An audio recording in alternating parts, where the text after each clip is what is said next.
Okay, so let's say we've done all of that already, and I myself am purchasing property. How do I move forward with asking you guys as Winright for assistance with my purchase?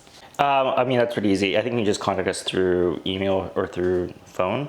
I think when you come to us, you already want to at least have something where you've negotiated at least some sort of deal with whoever you're trying to purchase from, or vice versa, who you're trying to sell from. I wouldn't approach lawyers if you didn't have any sort of at least offer in mind to be presented, just because it doesn't really help unless you have that appropriate party.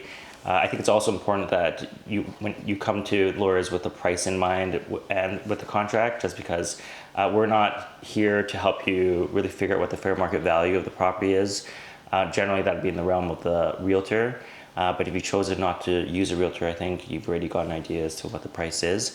So after you have those basic terms in mind, then you would probably come to a law firm like ours to help draft those terms into a contract. Okay, and what is the typical cost for having a law firm such as yourself, Winright, help us out with that? Right. We're around $1,000 to draft the contract. Generally, it is the buyer that will want that, who prepares the contract.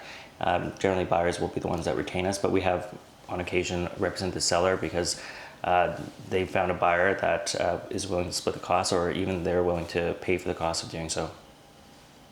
And what is the typical turnaround time for you guys to draft a contract for us? I think it kind of depends on our capacity at the time, but we could probably draft a contract within a week or two, kind of something like that. Yeah, we've done it as short as like a day, but that's like an exceptional circumstance, and I assume there's fees associated with. Yeah, so there's rush fees and something like that, but it is possible. It's not preferred, and it doesn't really give any of the parties time to review everything as much as they should. But it is possible. But yeah, I think what Rob was saying, like a week or so.